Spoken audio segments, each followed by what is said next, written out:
wide open now.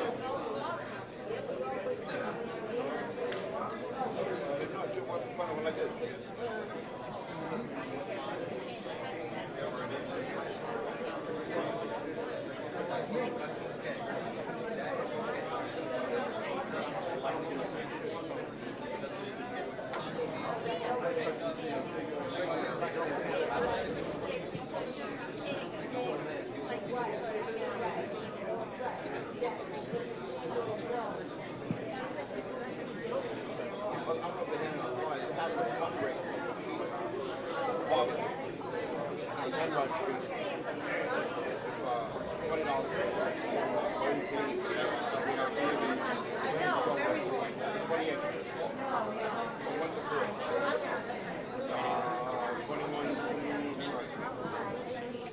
One more admonishment, please. We are being live streamed tonight again. Just want to remind you, Mark, how would anyone find this if they wanted to see it? The link is on the website, on your website. The link is on our website. And what is our website?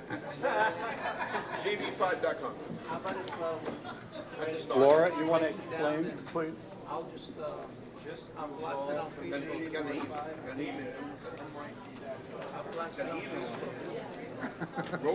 Hi, okay, so if you would like to live stream or see the live stream, you would go to nyc.gov/QNSCB5, and you'd be able to access the link, which will bring you to YouTube.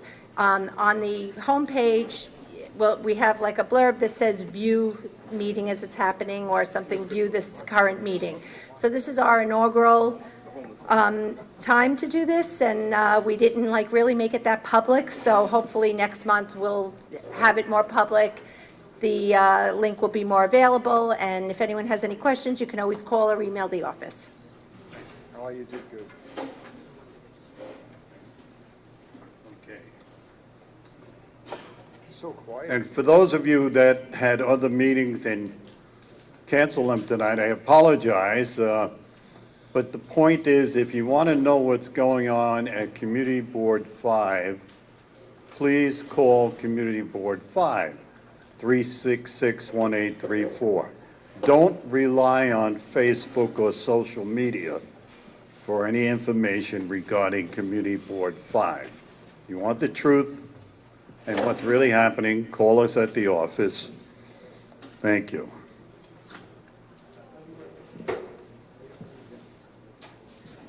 Okay, Mark, are you on air? Okay, so we'll get started a little early. Where is the flag? We don't know where it is. Okay, would everyone please rise? The flag is on the back wall. I pledge allegiance to the flag of the United States of America and to the republic for which it stands, one nation, under God, indivisible, with liberty and justice for all. Thank you for all of you for taking the time out of your busy schedules coming to us to assist us in providing services to you and the rest of the community, and to listen to what's going on. So as I said, this is the first attempt at live streaming a community board meeting in Board 5. There are other boards, I believe Board 2 in Queens and several in Brooklyn have already begun that. So for those of you interested in what's going on with homeless shelters, tomorrow evening at, I believe it's 7:30? 7 p.m. at PSIS 119 in Glendale, Councilmember Holden will be conducting a public meeting, an informational meeting about the proposed men's shelter in Glendale at 7816 Cooper Avenue. On October 7th, Community Board 5 will hold a public hearing in the auditorium here at Christ the King, 7:30, is that right? 7:30, where everyone will have an opportunity to speak, where everyone will have an opportunity to speak and listen, hopefully, to a full presentation from the Department of Homeless Services and the proposed operator, West Hab. They were invited to attend. We had a verbal commitment from them to attend and describe what their proposal is and what the city's position is, but we have not received anything in writing yet, okay? Gary and I and the council member and his staff and a few others were invited to a meeting at the City Hall last week where they described to us, they introduced us to West Hab, which is an operator of facilities, various facilities for the city of New York and the county of Westchester. What they explained to us and what we saw on the building department filing plans, slightly different, but basically they proposed to operate a training facility with dormitory-style residence for 200 men, 7816 Cooper Avenue. Right so far? People will be, supposedly will be trained, will be counseled, and they'll explain more about this. They will be, some of them will have jobs already, they'll go to work every day, others will be trained for jobs. That's as much as we know now. So that's why we're all anticipating what we hear on October 7th. Let's see. Okay, that's it. So now, if you bear with us, we'd like to start with our regular publicly scheduled meeting of Committee Board 5. The first item of business tonight is the public hearing on the fiscal budget for 2021 capital and expense budgets. Mr. Giordano, please. And you have the sign-in sheet? Yeah. Okay. So this is the beginning of our annual practice of establishing our budget priorities, both capital and expense, for what will be fiscal year 2021. So 2021 begins July 1, 2020 and ends June 30th, 2021. So for those of you who are not familiar, capital budget items are usually construction-oriented items. So the requests for new parks, new sewer lines, library capital improvements or physical improvements. Could include roadway resurfacing as well. And expense budget issues are usually involving personnel, so requests for increased police officers, or more people to maintain the water in the sewer system, or the need for more parks maintenance workers, and all of that sort of thing. So we used to have so many speakers at this public hearing that we had it on a whole separate night, and we would have 30 to 40 speakers. So this was advertised in the local newspapers and emailed to a lot of different people, board members, civic leaders, and all of that. And I think we only have one scheduled speaker, Ted Renz. So then what we'll do is we run a fairly open process with regard to this. I don't know what other community boards do. So after we get input tonight, the executive committee will sit down and formulate a capital budget survey to be distributed to all the community board members. And it'll have maybe 35 capital budget items on it.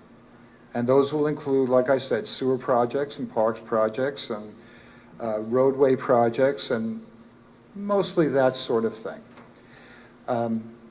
The board members will be asked to complete the survey and to return it to the community board office by a certain date. So then Laura will tabulate all of that and come up with raw numbers as far as what the capital budget priorities of the community board are. And usually the executive committee will not recommend any changes in that. Once in a while, they will, if they know that a project being maybe in our top 10 priorities might help the project move along. Then the executive committee will review what we receive and recommend back to the board what to do about what we receive, which is usually in the order of priority of the capital budget items. On the expense budget side, what we do is we already have established expense budget priorities, and usually police patrol is the number 1 item, and sewer maintenance might be the number 2 item. Illegal dumping cleanup is right up there. And instead of having a survey distributed, we'll ask board members if they would like to see any changes in our current priorities for the expense budget. The board members will make their comments back to the board by the given date, and the executive committee will review that and then report back to the board at our next meeting. So in respect for Yom Kippur, the Jewish holy day, high holy day, we would normally have our meeting on October the 9th, the second Wednesday of the month. We're going to meet the following Wednesday on the 16th here. So any questions with regard to all that I mentioned about the capital and expense budget? So the stage we are now is because the city's been in better financial position, and because city council members have gotten an allocation of something like $5.5 million a year for capital budget items, usually which they would allocate to a local park or library. A lot of the projects that we had been pushing for years have been completed. We still have a long list of other projects we'd like to get done, but those are not projects that are in as much demand or as concrete as the projects that we used to have for what's now Principe Park in Maspeth, or Mafera Park in Glendale, or Ridgewood, or Juniper Valley Park. A lot of those projects are funded. So for instance, this autumn, the reconstruction of the soccer field / football field and running track at Juniper is supposed to begin. And that's a project that we pushed for, that former council member Crowley allocated funding for, and council member Holden has been supportive of. So that's an example of one project. A lot of the sewer projects that are going on were big priorities of this community board. So a big sewer project on the Maspeth-Woodside border, Calamus Avenue and 69th Street, after some significant difficulties, that project was completed. There's a project now, a big sewer project, $20-something million in Penelope Avenue, 74th Street, in that area of Middle Village. That was our push for that sewer project to relieve flooding in that area of Middle Village. So that project is hopefully going to be completed by the end of the year. I don't think Brian Dooley's here yet from Glendale Property Owners, but that's our next big request or need, is to solve some of the flooding problems in Glendale, especially in eastern Glendale.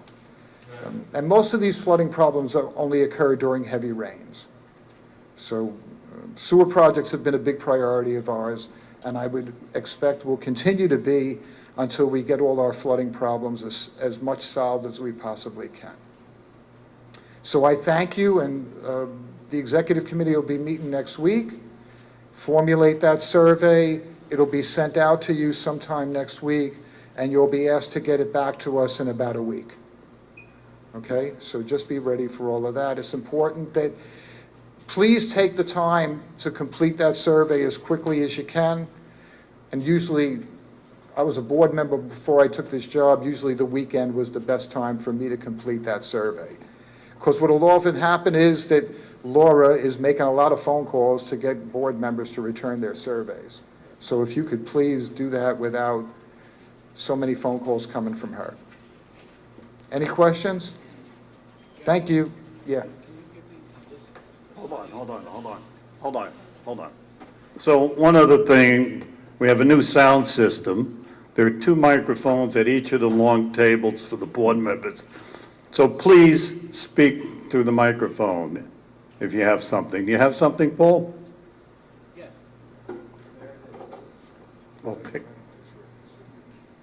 Yes, what is it? This is in reference to the public hearing for the capital budget. Do you want it now? Yes. Okay. Well, do you want to speak or you had a question? No, I want to speak. Okay, then give us the mic, put the microphone down and go over to the microphone up there and speak, and we'll call the speaker. The first signed up speaker is Ted Renz from the LDC and BID. Would you go up to that microphone, please? Thank you. That's okay.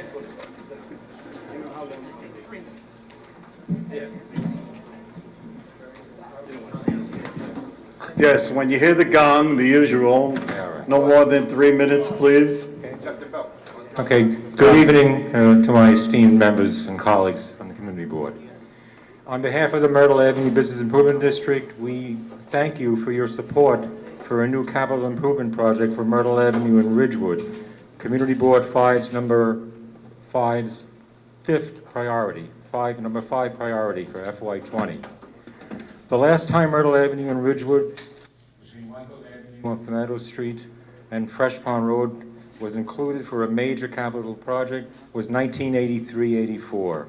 At that time, the project under the New York City's Commercial Revitalization Program included major improvements for the shopping corridor.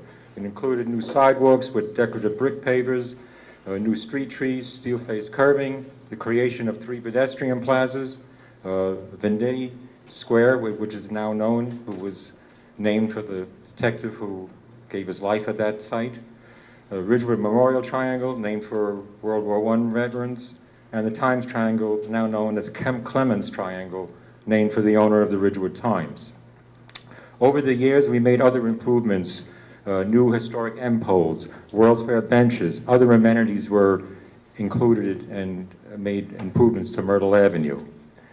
Over the years, many of these improvements, particularly the brick pavers embedded into the sidewalk, have seriously deteriorated, causing tripping hazards, unsafe conditions for pedestrians, residents, workers, and merchants alike. This has also resulted in a number of lawsuits, in many cases also naming the bid, which has resulted in very higher insurance premiums for the bid. While there are a number of very important projects this board supports, we kindly ask for your continued support for this important improvement project.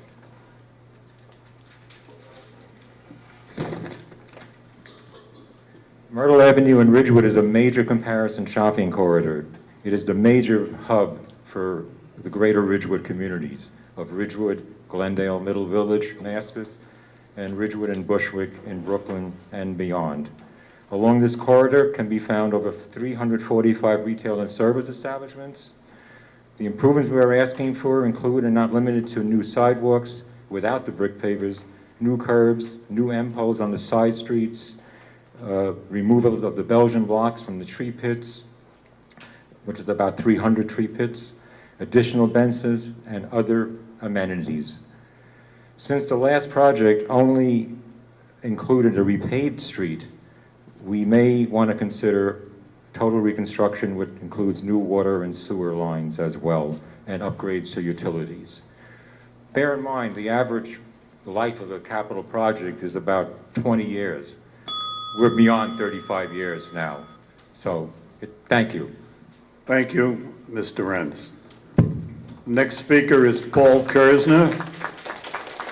Are you representing, Paul, could you go up there? Thank you. Are you representing the property owners or? On this one, I think I'm representing all the neighborhoods in Fort Clark. Wait till we get some. I'll tell you why when I get the microphone. I don't know. Monday night, I attended the Parks Committee meeting, and I found out some very interesting information there. But I found out that there's a $13 million capital project within the Parks Department for Queens County, in fact, for CB5. And that $13 million capital project for the next fiscal year has been reserved for upgrading some of the old buildings at the Ridgewood Reservoir. $13 million for a building that's not going to be used for anything, just to restore it, to keep it restored. And there were people sitting at the meeting who shook their head and said, "This is a waste of money."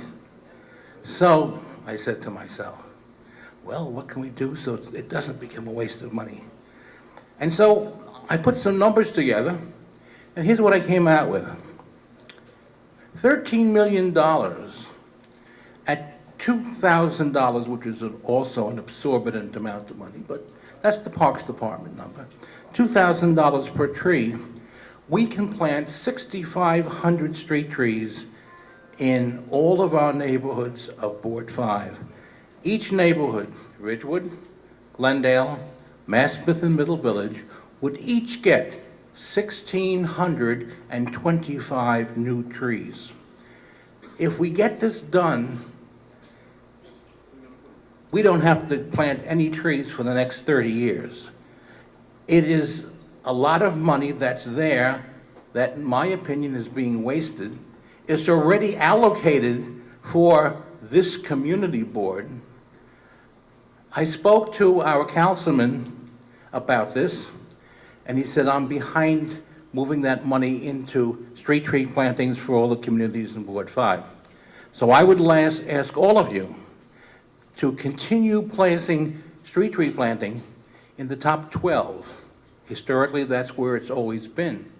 So let's continue that, and let's continue our negotiations with the City Council and with the Parks Department to get them to move this money, this $13 million in capital, into capital forestry so that we can plant 6,500 new street trees in all the communities, Ridgewood, Glendale, Maspeth, Middle Village, and Liberty Park. Thank you. Thank you. That is the only ones that signed up. Hold on a second. Was there anyone else wishing to speak on this particular budget? If not, yes. First, Connie Santos. You have a question, Connie? Hello, okay. I had a tree in front of my house. It was cut down, and the stump remains. Connie, And are we talking about a service request? yes, I am. I Please, need that not now. removed. Not now. We don't do service requests at this meeting. Okay. Thank you. Please, pass that mic down, somebody, one of those two mics. Never mind. Go ahead. I'm not sure if Paul got it right. There's $5 million to restore the structure of the building that's on the top of Basin 2. The 13, and that's allocated, that's done, that's 90% in design, okay? The 13.5 was put forth for the gatehouse that's on top of Basin 3. But that wasn't allocated or anything happening with that. It was just what they told us it would cost to stabilize that building, okay? As it is right now, the design for the stabilization of that building, $5 million, is 90% designed. It's 10% of the budget that they've spent on that right now. So I just wanted to clarify that. Thank you. Just introduce yourself to the Stephen audience. Fiedler, Parks Chair. Thank you. Okay. It's over there somewhere, Richie. Where we going? Okay. Is that it? So we could continue on? With that, we'll close this public hearing. And the next item of business to come before us is the public forum, where the people in the audience get to speak to us, and we get to listen to them without interrupting them, hopefully. Okay? So, few rules, no more than 3 minutes, no foul language, no personal attacks, When you hear the gong, you stop, you wind up, and we thank you. First speaker tonight is Crystal Wolf. Yes, up there, that's correct.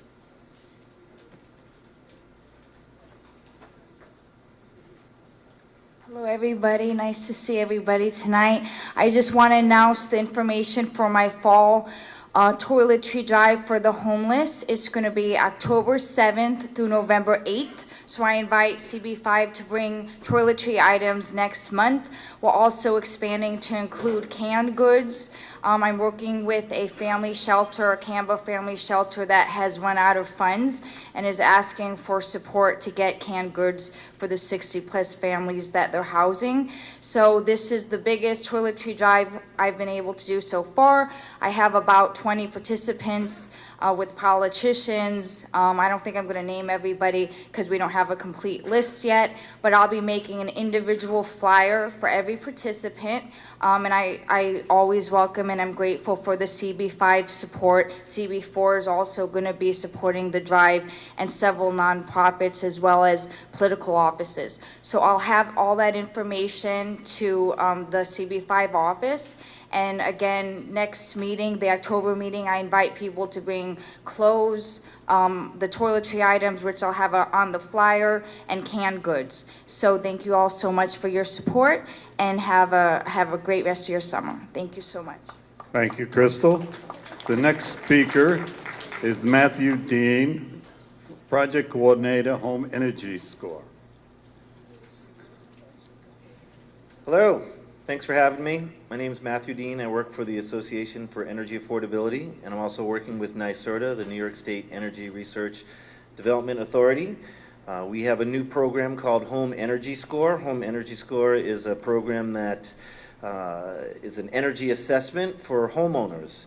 So if you own a home and you're looking to have a free energy assessment done, come see me. The reports list what could be done in the home. It has recommendations for lowering your energy bills. I can also give you information on programs that can help pay for some of the work if you qualify. It is a new program. There are programs like this that are similar being done throughout the city, like weatherization, Empower, Home Performance with Energy Star. Most of these programs come from the state or the Department of Energy. So if you're a homeowner, you want a free energy assessment, I've handed out some flyers, but I'm sitting over here. If you want more information, come see me, and that's really all I have to say tonight. All right, thank you. Thank you. The next speaker, Jeffrey Elkin from the Ridgewood Property Owners. Good evening, everybody. I'm here to provide a brief update on the Fresh Pond Road bus lane that the DOT has been rolling out in the past few weeks. As you're aware, in July of 2019, this community board overwhelmingly called for the DOT to implement common sense traffic congestion reduction actions before implementing a proposed bus lane. The idea was to give us time to actually see whether these congestion reduction actions would actually work. Measure from real data, not speculation, real information, and real studies to guide whether ultimately any bus lane was needed. If a bus lane is needed, then it should be conformed to the data and what it reflects about traffic on Fresh Pond Road. Unfortunately, but not unsurprisingly, the DOT refused to discuss or act on any of those recommendations. And what transpired subsequently in August was a series of discussions between the Ridgewood Property Owners and Civic Association and business owners of Fresh Pond Road. Subsequently, we've created an informal Fresh Pond Road coalition, which includes the Civic Association and nearly 30 businesses on Fresh Pond Road, with more being added basically every day. Accordingly, not to be toothless and to grab the attention of the DOT, sometimes legal action is necessary to bring them, hopefully, to the negotiating table to enact some of these congestion reduction actions. Basically, the plan that they've got for their bus lane doesn't include any real congestion reduction actions. In the absence of such actions, this bus lane is most likely to fail, not deliver bus riders any of the promised benefits, and potentially cause grave harm to the business community and jobs on Fresh Pond Road. So the last point for today is, accordingly, the Fresh Pond Road Coalition today initiated the filing of an Article 78 proceeding to enjoin the operation of the bus lane, at least temporarily, and to compel the DOT to implement congestion reduction actions which are sorely needed. You know, if a bus lane is to be a fact on Fresh Pond Road, it should be properly designed, not poorly designed. It should be designed to succeed, and congestion is the real scourge. This is not about personal cars or personal vehicles. It's not about parking. It's about congestion. Congestion threatens everybody. It impacts mobility, people who don't use cars, people who cycle to work, use scooters, skateboards, and the like. Thank you.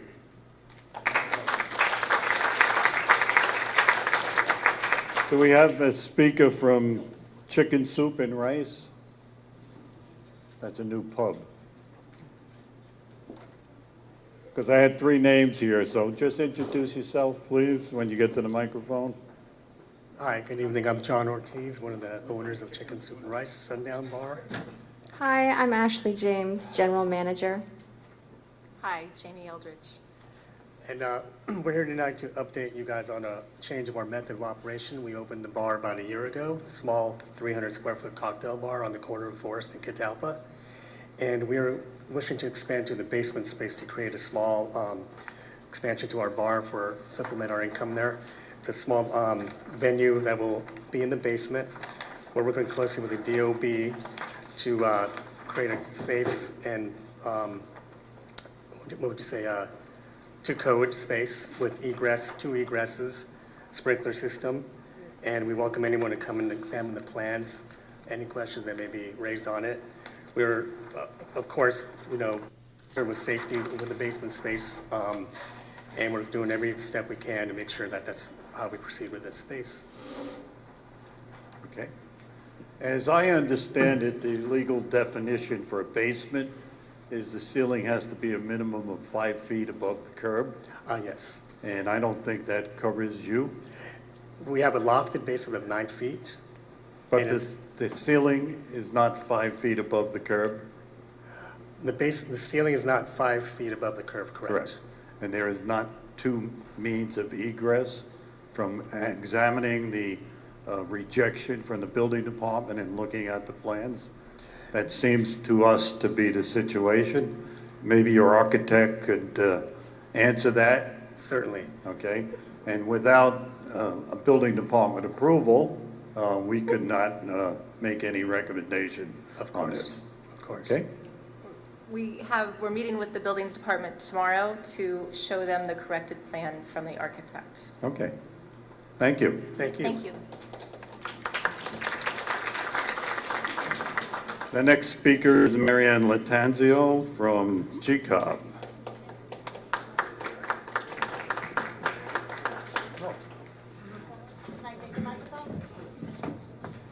Hi, my name is Marianne, and I'm here to talk to you about the 104th Precinct Civilian Observation Patrol, better known as GCOP. We patrol all areas of CB5, which is Ridgewood, Glendale, Middle Village, and Maspeth. I joined GCOP when the homeless shelter came to Maspeth. I couldn't stand there and complain and do nothing about my community. So I stepped it up, and I went out with some of the other protesters, and we joined GCOP, and we helped keep our community safe. I urge you, we have a presumed 200 homeless men coming to Glendale. We need your help to help us patrol the area. Please consider seeing me or Barbara in the back, she's a GCOP member, if you're interested in joining GCOP, or if you're interested in supporting GCOP. We're having a donation of $20 on a barbecue on September 28th. We ask all of you to please come help support GCOP and help us keep your neighborhood safe. If you can't come to our barbecue, please consider giving us a donation. Thank you very much. Thank you. The next speaker is Jennifer Kitzer. Is that correct? Not here? No? Okay. Then the What does that say? Colleen Bach is the next speaker. Thank you.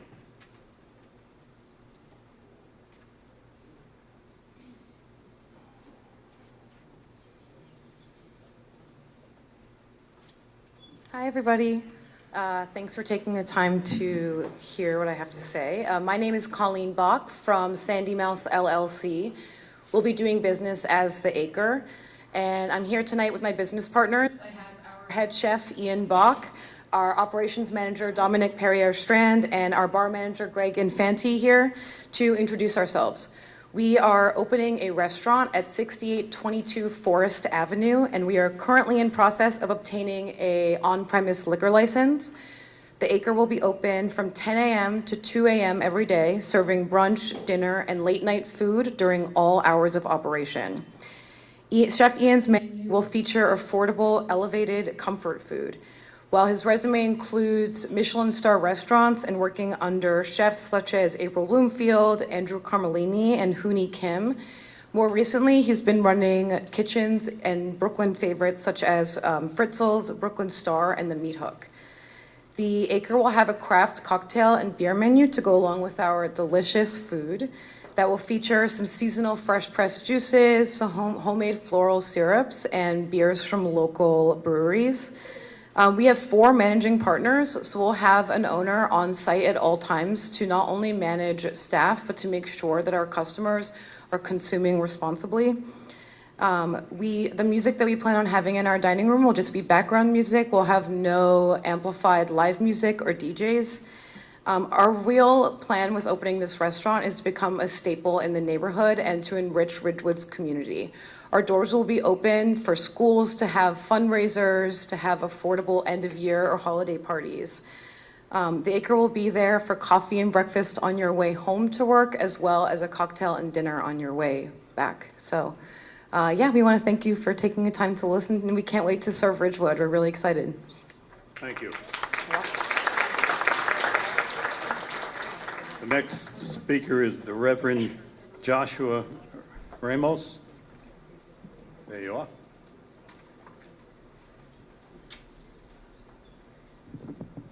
Good evening, everyone. Thank you so much for the opportunity. I just want to make sure I speak to everyone. My name is Reverend Josh Ramos, and over here I have the youth leader, Alyssa David, and we're actually part of Radiant Church.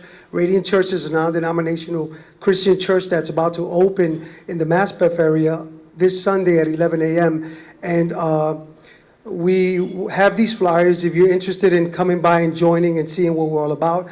And part of us being here, or part of me being here, is that we don't want to just be a church that stays inside the building, but we really want to connect with the community and see how we can help in any way, form, or fashion to be a blessing and a support to the community.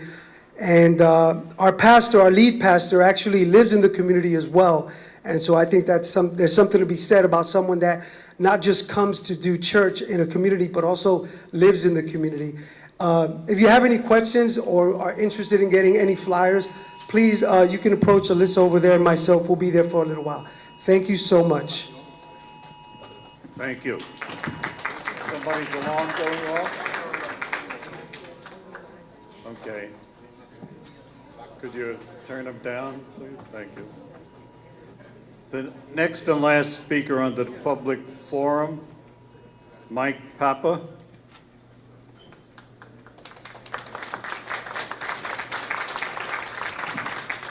Hello, everyone. I'm Mike Papa. I live in Glendale, Queens here. I got a question really about the community board. I see the members of the community board number 5 here in front of me. I know there are 50 seats available, and every one of you are volunteers that come here because you have a vested interest in this community. You live here, you raise your children here, and you worry about the future and what's going to go on, and you want to have an input, and I thank you all for doing that. And the community board itself has a structure, and it has procedures that I thought I knew a little bit about, but I guess I don't really know anything about it, and I'd like maybe the executive board to educate me on how it works here. I see you guys were giving out a flyer to all the members earlier to fill out and hand back to the executive board, telling the executive board what the priorities were for this fiscal budget. So that seems like it has a structure that involves. That hasn't occurred yet.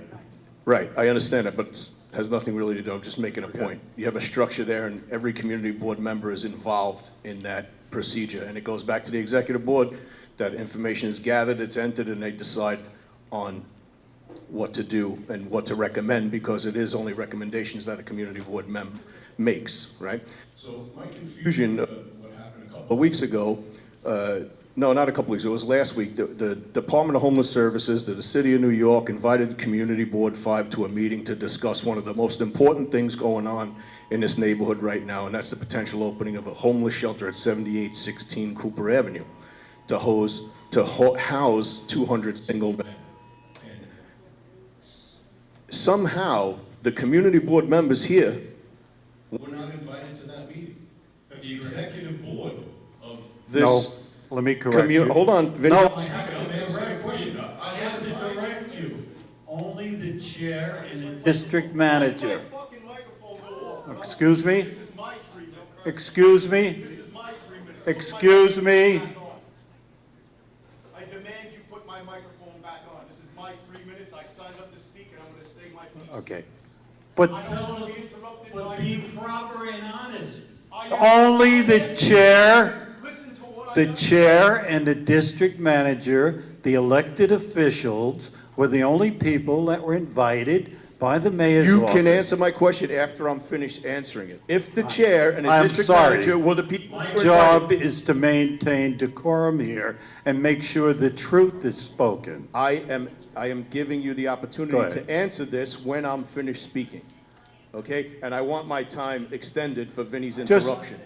Now, I would like to speak. know, I'm asking you to educate me on how I don't the think that's entire possible, community but- board and the executive board was not even informed. Okay, if 2 members were the only ones invited, that's fine. But this works as a team right here, and this whole community works as a team. How was the entire community board and the entire executive board not informed about this meeting, including Demetrio, who's the chair of the homeless committee on this community board, to involve input here going into that meeting? That's what I'd like to know. How does that not You'd happen? have to ask the mayor.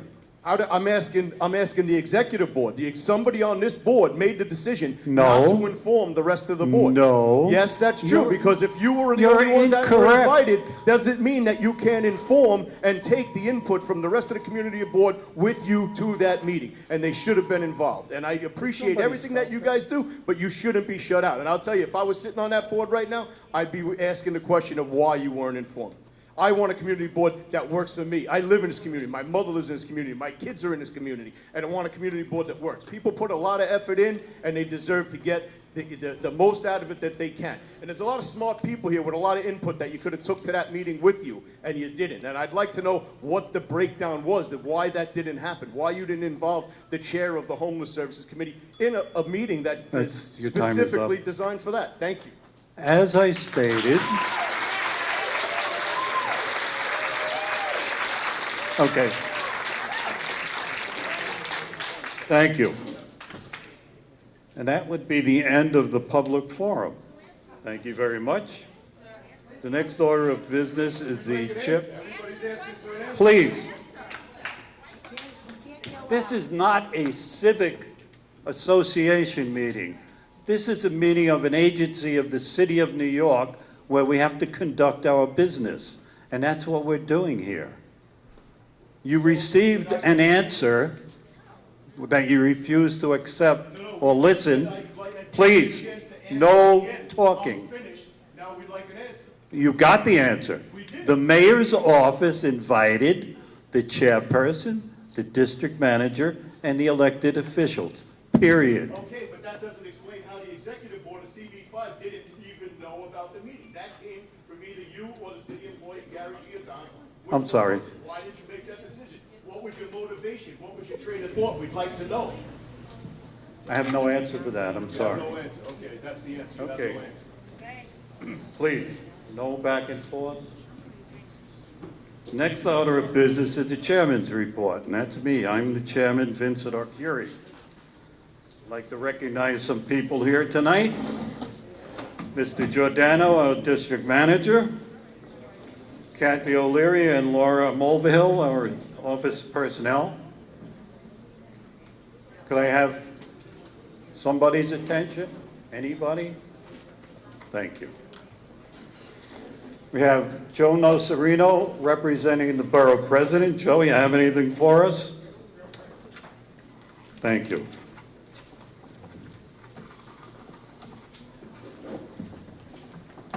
Hi, folks. The Borough President sends her regards. A couple of items. The awards dinner for folks on the board who are receiving service awards.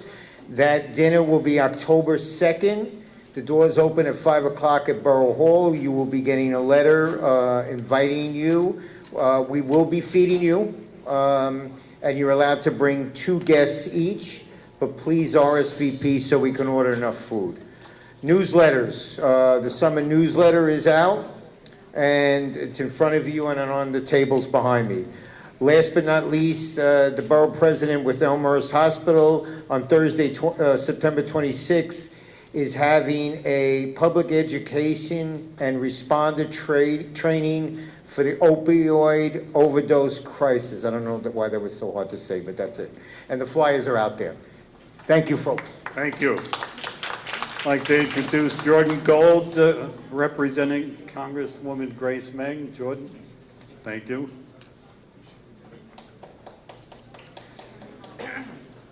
Thank you. Good evening. Regards from Congresswoman Meng. She is in Washington since the House is in session. Just want to take a couple seconds to make a few announcements. The appropriations process is underway in Washington, and we're pleased to have gotten funding for a number of programs and initiatives to benefit seniors, families, I think I said veterans, animal welfare provisions, so we're very excited about that. If anybody is interested in hearing more, happy to provide that information. We had convinced the Postal Service to retrofit all the blue collection boxes to combat mail phishing, which, as many of you know, has been a big problem. As we were told that most of the collection boxes in Queens have been completed. A couple of areas in Western Queens have not, but most of the collection boxes in this area, in the boards area, have been completed. And now we're pushing to do that nationwide because the problem is growing around the country.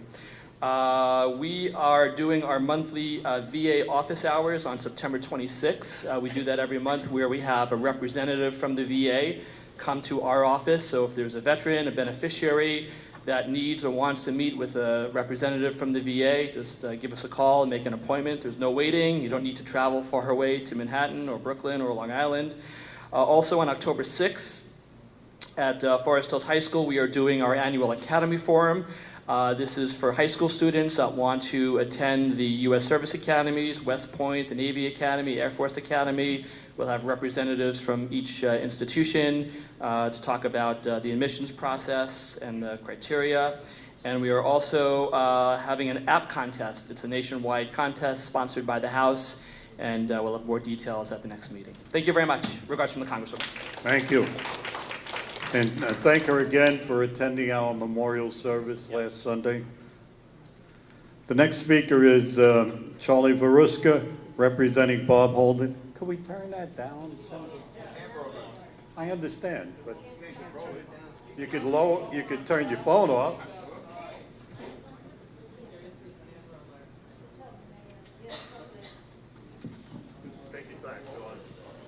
Hi, I'm Charlie Varuska from Councilmember Holden's office.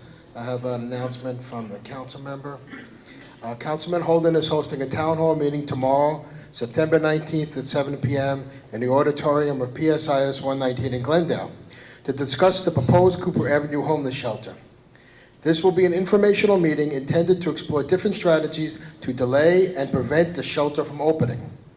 The elected officials and Community Board 5 recently met with the service provider, the Department of Homeless Service, and the Mayor's office, and they will share everything they have learned about the shelter at that meeting. The councilman encouraged everyone to attend and ask questions, but he would like to emphasize this is not a forum for venting. This will be a productive session to share ideas and come together as a community to come up with solutions. Again, that's tomorrow night at 7 p.m., PSIS 119 in Glendale. Doors open at 6:30 p.m. Thank you. Thank you, Charlie. And now, Councilmember Antonio Reynoso. Tony, and then give us a little update on Ridgewood, too. Thank you. Good evening, everyone. I'm happy to be here again in the community board. Happy to see everyone. I hope you had a good summer. I know I did. Spent a lot of time with the young one. I'm actually here because I wanted to have a discussion or at least make a statement related to the homeless shelter that's going up in Ridgewood. I will also avail time for the community to speak regarding this issue so I can get their opinions or any concerns that they might have.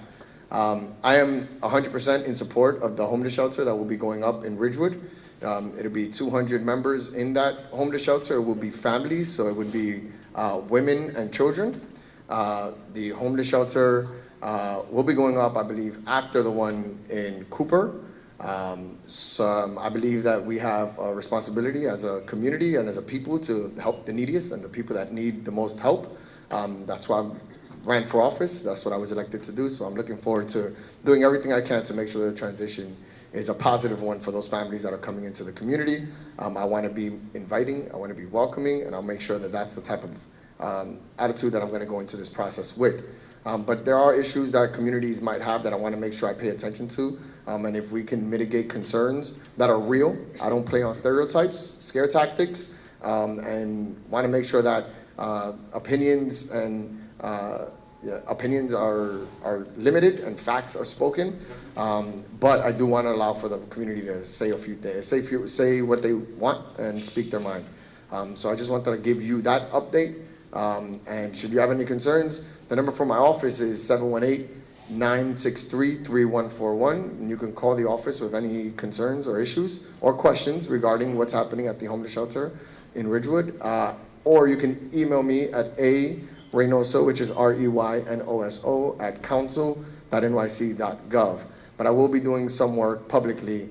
I'm not having a town hall yet or considering that yet, but it is something I might do. But I do want to make sure that I get input from the community regarding concerns. So thank you so much for allowing me to speak today. And thank you. Okay. Thank you. We'll get together after this Glendale one, and maybe we'll do a joint public hearing. Thank you. Next speaker is Neil Ginelli, representing Senator Dabo.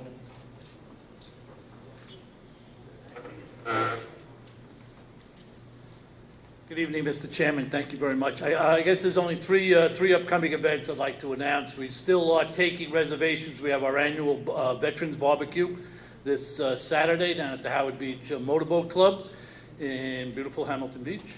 We're still taking reservations for veterans and their families. It runs Saturday from 12 noon to 3.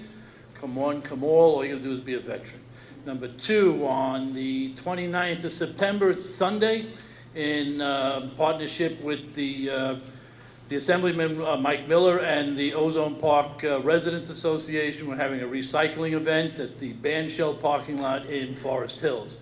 We got the big paper shredder. We're taking electronics, computers and TVs and that sort of stuff. We begin at 10 o'clock and we run until either the paper shredder is full or the people stop coming. Usually about 2, 3 o'clock in the afternoon. Sunday the 29th, Forest Park Bandshell, right off of Woodhaven Boulevard, from 10 to 3. And the third event, Tuesday, the following Tuesday, October 1st, down at Resorts World, we're having our annual job fair. We have over 120 vendors looking to hire. People have all made a commitment. They're not just collecting resumes, they are hiring. Retail, commercial, sales, government agencies, a wide spectrum of vendors are looking to hire. So that at the Resorts World, Tuesday the 1st of October, starts at 10, runs till 2 o'clock. And just one last thing, because I've been fielding these all week. Anybody with an issue with National Grid, I'm getting these with build-a-back houses down in the southern part of the district, where because of Sandy the gas was turned off. Now the houses are rebuilt, they're trying to turn the gas on, and National Grid is saying, well, that's a new customer, we can't service that. Case of a corporation holding the people of the state of New York hostage. These refusals should be reported to the Public Service Commission. It's a flagrant abuse of corporate power. If you don't know the Public Service Commission, please give my office a call, and we'll handle the complaint for you. Thank you, Mr. Chairman. Thank you. Next speaker, representing Assemblymember Hevesy, is Alexa Arecki. No, no? No, okay. Hi, everybody. Hope you enjoyed your summers. It's nice to be back and see everyone at 5, even though you don't take as long of a break as the other boards, but still missed you guys. So just one quick announcement. Our office partnered with the Consulate General of the Bahamas to collect items for hurricane relief from Hurricane Dorian. So we'll be collecting canned goods and non-perishable items, some paper goods as well. I dropped a couple flyers. So anytime you're in the area, can drop some stuff by our office. We'd be happy to collect it and get that to the people who need it. Thanks so much. Thank you. The next speaker representing Brian Bonwell, is it Mark Papish? There you are.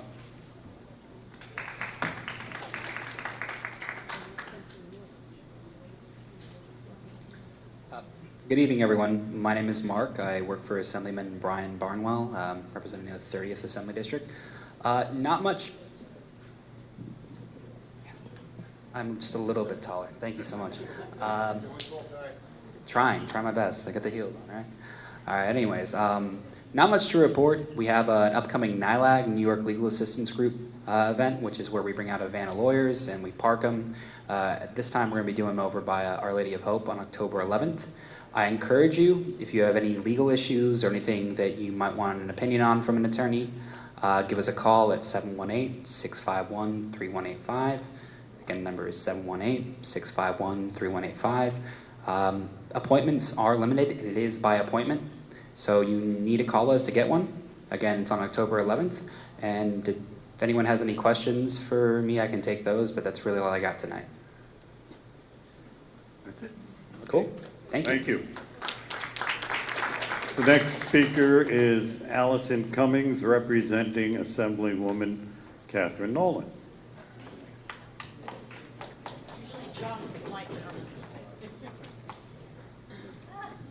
Good evening, everyone. No, it's fine. All right. Now it's a comedy show. All right. Good evening, everyone. Good to be back. Thank you all for doing this. Just one quick announcement. The Assemblywoman is having a state fair. It's a resource fair to provide constituents with help from agencies and nonprofits and information. This year we're doing it in Sunnyside at Sunnyside Community Services on October the 3rd from 10 a.m. to noon. If you'd like more information, please see me. On a related note, the Assemblywoman's latest newsletter is out. If you're not on that mailing list or you live just outside the district and you'd like one, I have a stack right over here. And have a great night. Thank you. Thank you. Next speaker, representing Assemblymember Miller, is Christine Stoll.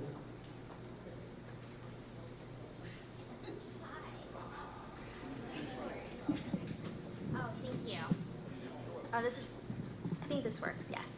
Thank you very much. Hi, good evening. My name is Christine Stoll. I'm here on behalf of Assemblyman Mike Miller. So a few fall events that are occurring. On Tuesday, September 24th at Atlas Park Mall on the Center Green, we're doing a free Narcan training. So please call our office to RSVP as space is limited. Our number is 718-805-0950. As Neil mentioned, we are doing a recycling event. It's a really popular event, so I encourage you to get there early. And finally, on Sunday, November 24th, Assemblyman Miller is sponsoring a free mammography van outside of our district office on Woodhaven Boulevard. Appointments are required, so please call our office. Thank you. Thank you.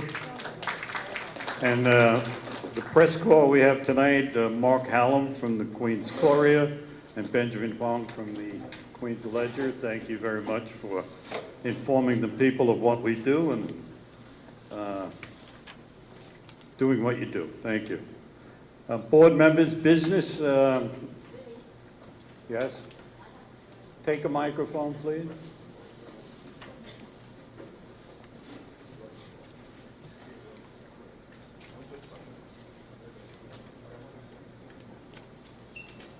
Yes? Good evening, everyone. This is Carmen Santana. I'm just asking, when they do these trainings for the Narcan training, are people getting a certificate that they have been trained? Where are you, Marianne? What's the answer? Take the microphone, please.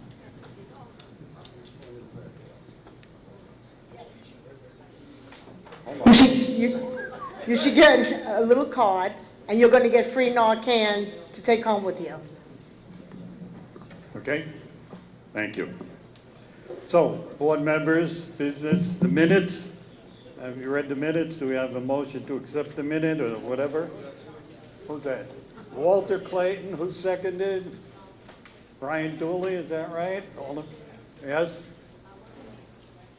Please take the microphone.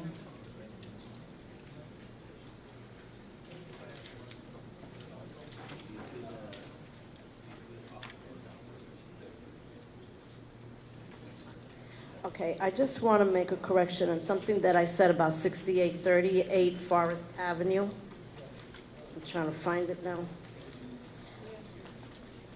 Okay, thank you. Regarding 6838 Forest Avenue, Carmen Santana said that several building violations were issued to this building a few years ago. I want to stop there for a moment. Yes, there were. The city came in from sealing, Is that correct in the minutes?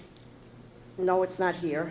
That's what I No, want I'm corrected. saying, but you reported there were several violations. The city was there, they stopped work order, and that was 6838, but there is no C of O that I can find for the people that are selling liquor.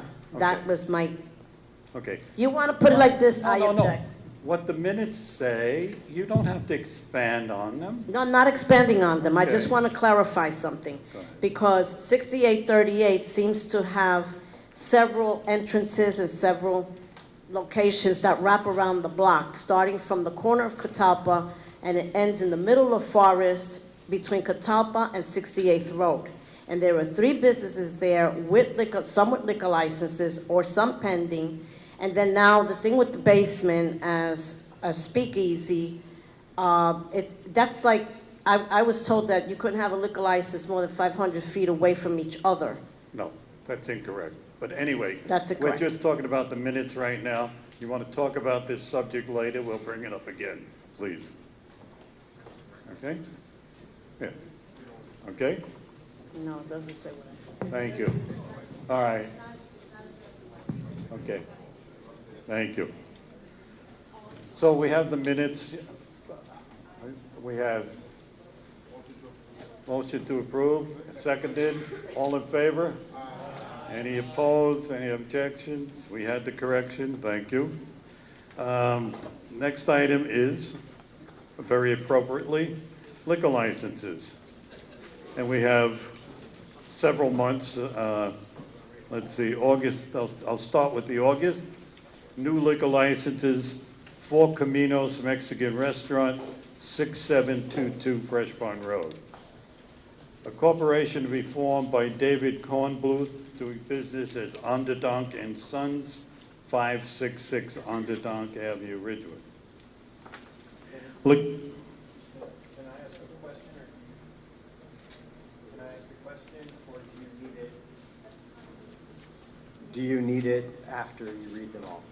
on these 2 items, The first, Onderdonk and Sons is an existing establishment. It must have been sold recently. Is that why they would actually apply for a new? we have no idea. It's a new license.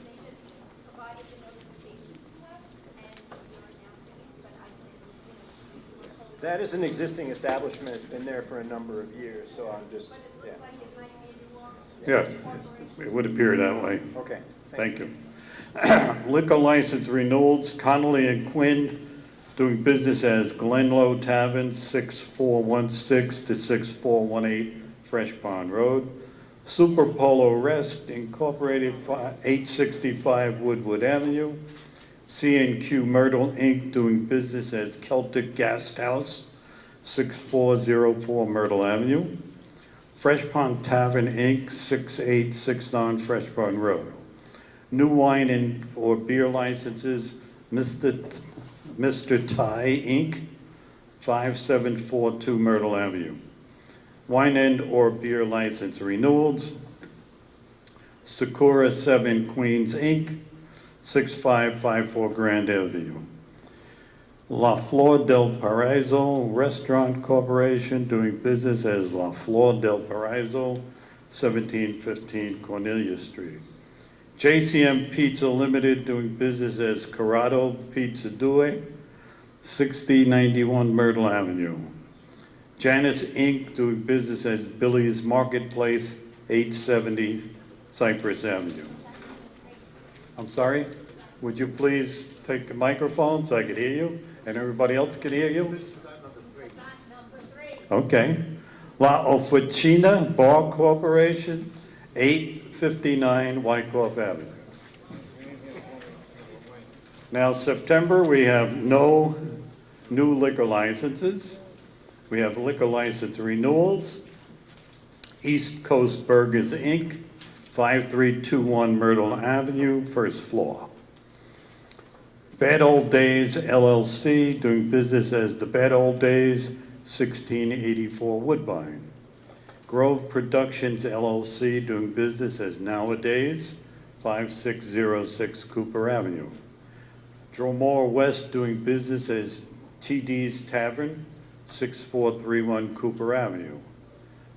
Joseph R. Feld, doing business as Anchor Inn, 5930 Grand Avenue.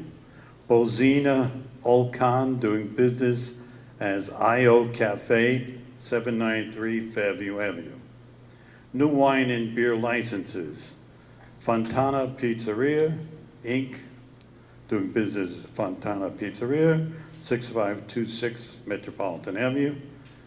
Fatima Restaurant Corporation, doing business as New Estrella Del Mar Restaurant, 552 Seneca Avenue. Wine and/or beer license renewals. Maca Restaurant, Inc., 6212 Woodhaven Boulevard. Gin Noodle, Inc., 6641 Fresh Pond Road. Philly's Pizzeria, Due, Inc., 7402 Elliott Avenue. They also have their sidewalk cafe enclosed. Ichiban Asian Inc., doing business as Ichiban Sushi Restaurant, 6647 Fresh Pond Road. Manor Oktoberfest Inc., doing business as Manor Oktoberfest, 8028 Cooper Avenue. Leone's Pizza and Restaurant, doing business as Biagio's Trattoria, 8402 Cooper Avenue. Wine and beer license renewals. Chiquita's Restaurant LL, 6059 Myrtle Avenue. Other information. While in Kathmandu, that's a wild name, 758 Seneca Avenue, notified us of intention to change a method of operation for live acoustic jazz and traditional folk music. Chicken Soup and Rice, doing business as Sundown Bar, 6838 Forest Avenue, change in method of operation to use they say it's a basement. As I described before, a basement has to have a ceiling 5 feet above the curb line. So that's what they also intend to provide live jazz, traditional music, excluding electronic rock. We'll also have poetry readings and performances 5 nights a week. Borges Deli Corporation, 5533 69th Street, will be submitting an application to renew their existing deli. For the public, the reason I have to read all these is that the legal record of the community board meeting is the audio recording. So I hate to bore you with those, but that's what it is. I'm sorry. Okay. Eddie, I have a question. Yes, where are you? Over here. The New Estrella Del Mar restaurant in Ridgewood, in July had a renewal for a wine and beer license, and now it has a request for a new wine and beer license. I was wondering, was it rejected, the renewal, and that's why they're doing a new liquor license? I think we're seeing a change of ownership in a lot of these places. Okay. So we don't get everything until it goes through the system, you know? Okay, thank All you. right? Yes. Take a microphone, please.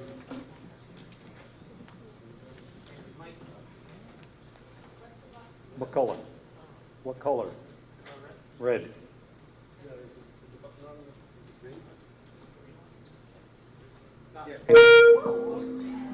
Okay. You're in front of the microphone, so thank you.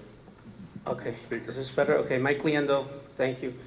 Question here, at Four Caminos Mexican Restaurant, located at 6722 Fresh Pond Road. Those are, they're the same owners in that location. Just to let you know, because I know the owner of the building, and they are the same owners requesting for a new liquor license. I don't know what happened prior to that. All right, we'll check it. Okay, and for, what is the legal time limit, time to legally stop serving liquor at a club? All liquor licenses are 4 a.m. in the state of New York. We have instituted a process in Community Board 5 because of our dense residencies to try and convince many of the businesses to close earlier than that. And 2 a.m. seems to be a reasonable time for places to close, but we're doing that as a suggestion, and we're only a volunteer and we only advise. But we've been having a fairly decent record with many of these operators because they really want to be good neighbors. There are some bad ones, but we deal with them. But that's what it is. I only ask because Grove Productions, which is called nowadays at 5606 Cooper Avenue, it looks like they hold a after-hour social club, and from Friday night all through Saturday morning at 10 a.m. is when they're coming out, found drinking and stumbling. What would be helpful if we had a formal complaint that we could follow up? Because we have stipulations signed by most of these applicants stating how and when they're going to operate. And if they're not going along with that, then we could file a complaint with the liquor authority. Okay. All right? Thank you. Thank you. Okay, building demolition and construction notices. In Glendale, I guess this is demolition. 71571 Street. Really? Do you know what that is?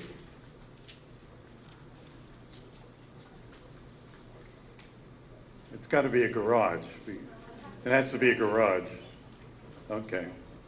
And then in Maspeth, we have 611256 Road and 589854 Street.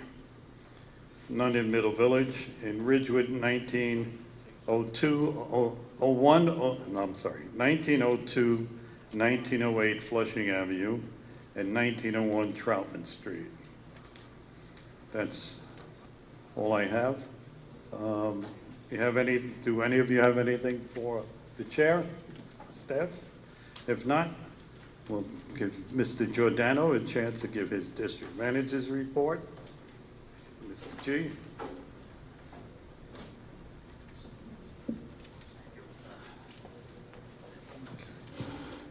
Thank you.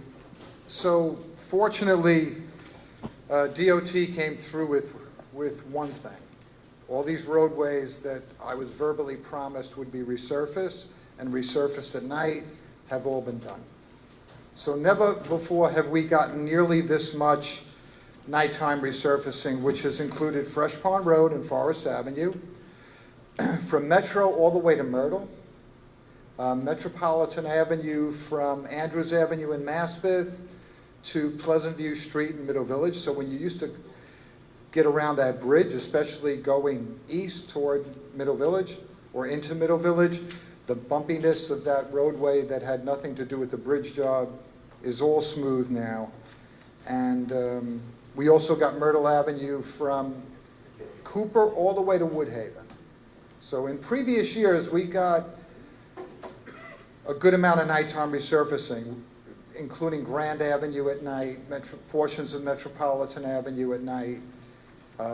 One year, I got the entire West Mansfield industrial area at night, but we have never gotten anything like this. All work at night, which don't come easy. I make it, and Mr. Arcuri helps me make it our business, that we try to get nighttime resurfacing every year. Because we don't want our major commercial strips or that area in Maspeth that's the industrial area where all the trucks are to be shut down during the day. So please understand this is an enormous get for this community. Okay. Carmen on the, thank you. One.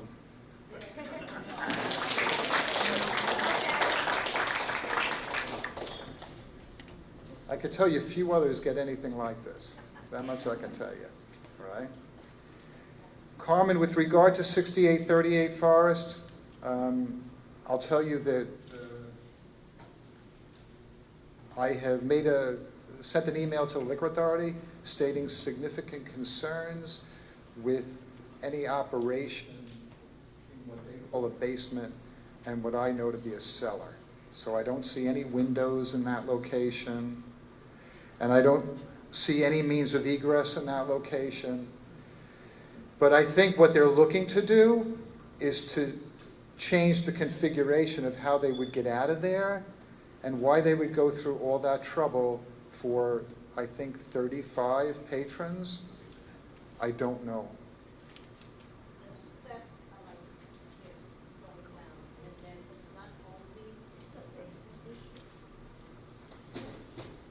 Not only the basement issue, I'm not screaming, it's the side. There must have been, and I'm going to take a chance and say there must have been many years ago some parking garages, because that's what they look like little cubby holes. And that's what it resembles, like when they had these side parking garages. And they've converted those parking garages into little cafes and places where there's lots of liquor. I don't think the place is bigger than 20 by 20, each little cubby hole. There is no second way out. It's only out into the street. And people between Catalpa and 68th Road on Forest that are living there have said to me that they've called 911 to complain about them coming out with liquor into Forest Avenue on a Wednesday night at 2 and 3 o'clock in the morning. So it's not only the basement, it's the whole entire property that wraps around, owned by the same person, that my understanding, and I don't know if it's true, also owns 872 Woodward, which there's nothing going on there, that's just his office, but he owns 880 Woodward and God knows how many other pieces of property that, looking from our end, are coming through here for liquor licenses because they're coming up with some kind of a cafe or issue that they want to serve liquor. And people are concerned because we have St. Matthias, the school. The parking issue is becoming ferocious at this point. It was double and triple parking. Now it's like it's quadruple parking. So the more liquor licenses in one block areas that there is, the more patrons. And if they behave well, that's fine. But then where do we park? Or what happens to everything else that goes with this? Thank you, Gary. So as far as 500 feet goes, can't have normally unless we don't argue with them and the Liquor Authority lets it happen, more than 3 on-premises locations within a 500-foot radius. That's what the law is. More than 3 within a 500-foot radius. As far as the homeless, the planned, I usually use the word proposed. The proposed or planned homeless shelter residence on at 7816 Cooper. So yes, Vinny and I did go to a briefing session with the local elected officials last Tuesday at City Hall. And I don't think we were told much that we didn't expect. I have asked West Hab and the Department of Homeless Services to give us information with regard to their specific staffing levels that are planned. And by that I mean how many case managers they're going to have for those planned 200 men to live there, how many social workers they're going to have, how many counselors they're going to have, what kind of counselors they're going to have, how many security officers they're going to have. That's the one definitive statement that we got. They are supposed to have 46 security personnel between the 3 different shifts there. And something like 75 cameras in the place. We've been concerned, and I think a lot of people who pay attention to what's going on at homeless shelters are concerned, that very often they have to get to the shelter by a certain hour at night. And in the morning, from what we have been accustomed to, they got to get out of the shelter, whether they are employed or not, right? Which means that they could just be set out with no direction whatsoever. Those who were there from the Department of Homeless Services and the Human Resources Administration said to us that that's no longer the case, that they have to leave their rooms by whatever time it is in the morning, let's say 7 o'clock in the morning or 8 o'clock in the morning. They have to leave their rooms, but they do not have to leave the premises. At least, I guess in those locations where there's enough room on premises for a congregate area. So they are telling us that a certain percentage of these people are going to be employed if they get their way and they can have this homeless shelter residence at that location, which I believe is going to be much harder to stop them than it's been in the past. But nothing is impossible. But what I'm looking to find out from them is, what is the day like going to be for these people who are sheltered in this residence? How is their day going to be structured if they don't have a job? Okay. The Maspeth location that had, on average, 80 men living there at the Holiday Inn Express on Maurice Avenue. Of course, we were opposed to that. But the truth of the matter is that Stephen Banks said to me at the hearing, Gary, you're going to get something, or your board's going to get something, but this is probably the least difficult situation that you're going to be able to have to cope with. All these men are going to be working that were in Maspeth. And to be honest with you, we didn't get many complaints, nor did the police department, with regard to the operations of that location in Maspeth. You know, the worst complaints that we got was that some guy or 3 guys were sitting on a bench in the Parks Department property on the Expressway Service Road, drinking a beer and smoking marijuana. That's the worst complaint that we got, and that was all confirmed by the precinct. Personally, this is before the public hearing, and I said this to the representatives of the Department of Homeless Services and the Human Resources Administration, for our communities, which are not densely populated for the most part, 200 people at a location is like adding a block or 2 to the neighborhood. And of course, these are all people who very often, or a significant percentage of them, have needs that need to be met other than employment. So understanding that, you know, we're on record going back to maybe 1991 when Mayor Giuliani's administration wanted to put a homeless shelter on Grand Avenue in Maspeth, saying that we would be receptive to a location that had 50 or fewer people in it. And if we, you know, dug through what we had in 1991, I believe that that was our recommendation. 200 is a big population for a neighborhood with 1- and 2-family homes. The last I saw is that the Community Board 5 area has approximately 240 people who were put into a homeless shelter in the city of New York in the past year, let's say. That's the number that we're dealing with. We were informed of the administration and the Department of Homeless Services plans to have this shelter facility at 7816 Cooper Avenue and for 200 men, and a location at 1616 Summerfield Street, which is at Wyckoff Avenue, our side of Wyckoff, right? The dividing line there is Wyckoff Avenue. Our side of Wyckoff between Summerfield Street and Decatur Street. There is a building on there now, unless it's been demoed since last I looked. It's a one-story factory-type building, and if they get their way, they are going to put a 4 or 5-story, what they're calling essentially a hotel there, for 132 families.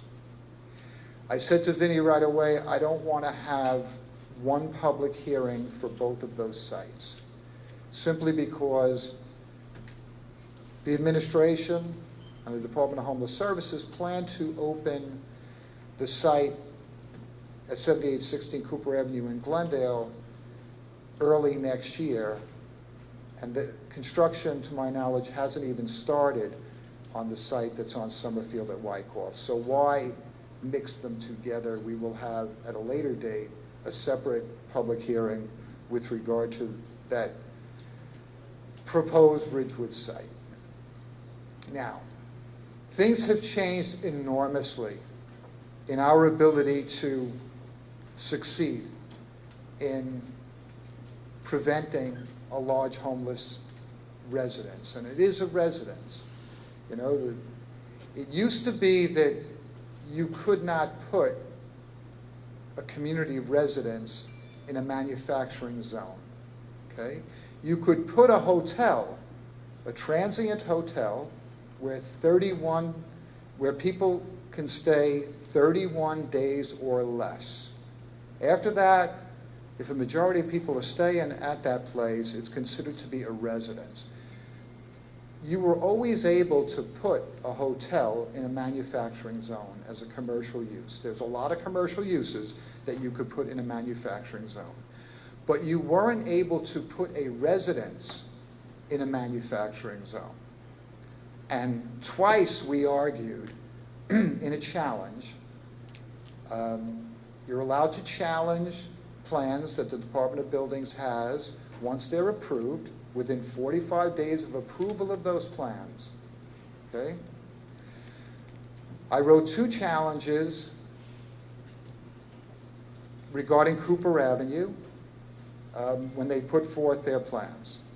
And basically, the challenges stated that you can have a transient hotel in a manufacturing zone, in an M1 zone. You can't do it in an M3 zone, which is more significant or noxious manufacturing. You could have a transient hotel in a manufacturing zone, but what was proposed was not a transient hotel. It was a residence. Because when we had our public hearing, I guess in 2013, with regard to the 7816 site, they told us that on average, the people were going to be living there 9 months.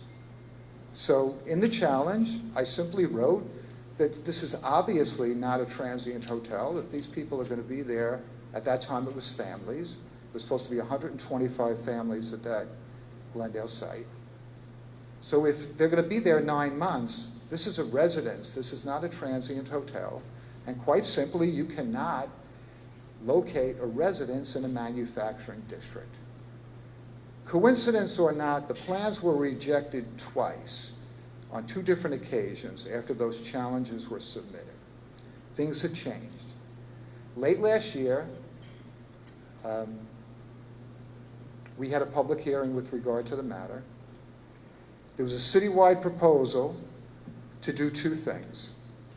The carrot was that they were going to say that if you wanted to put a transient hotel in a manufacturing zone, you would now need a special permit from the Department of City Planning.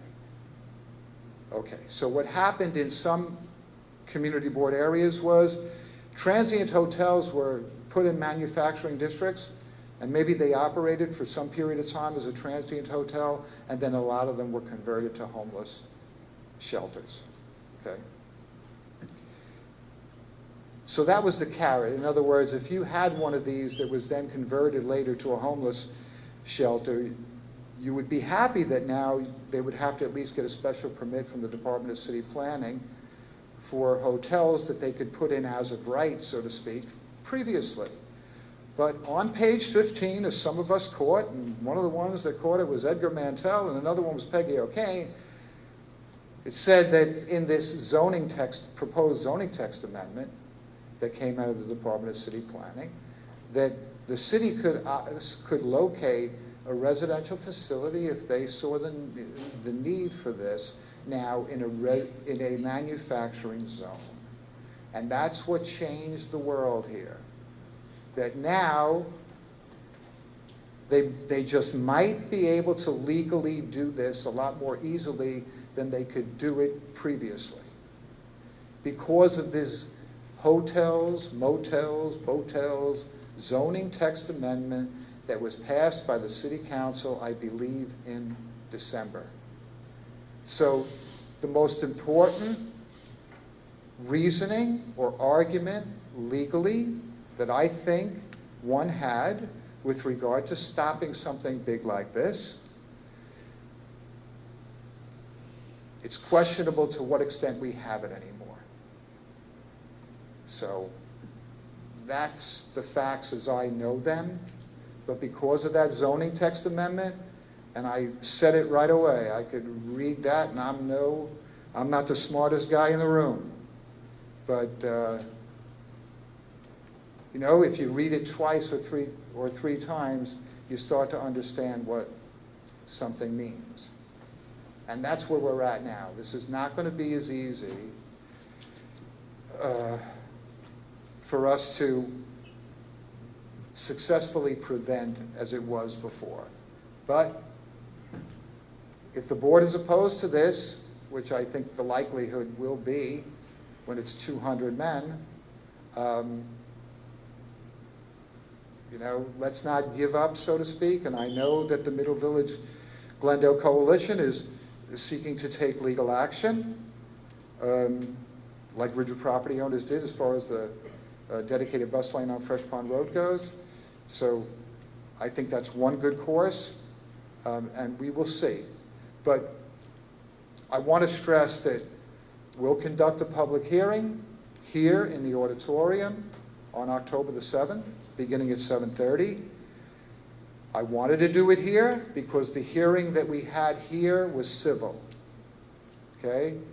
People didn't want 7816 to be a homeless shelter, but they were respectful, they were calm, and they were civil.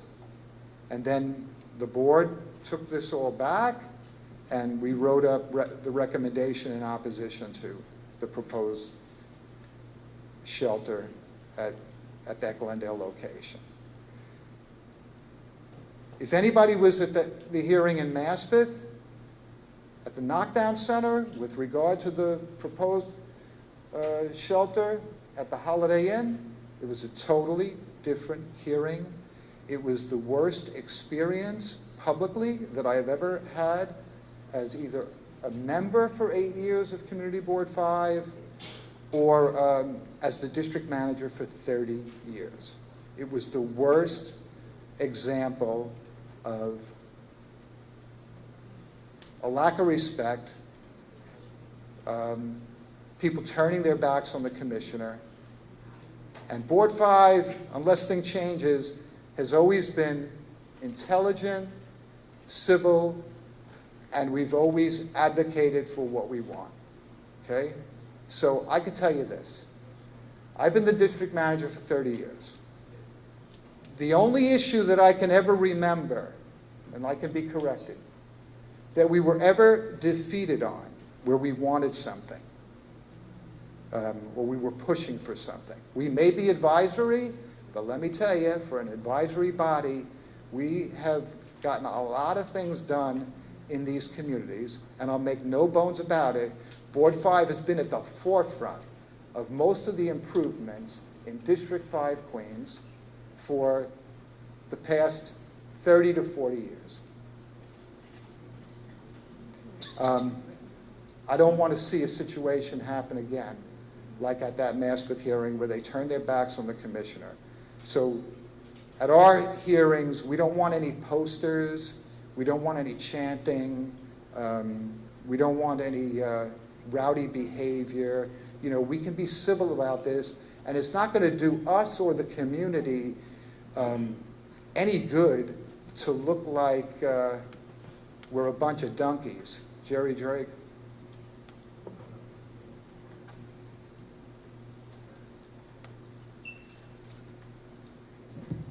Yeah, I've been looking on the internet lately. New York is now #1. We're beating Los Angeles.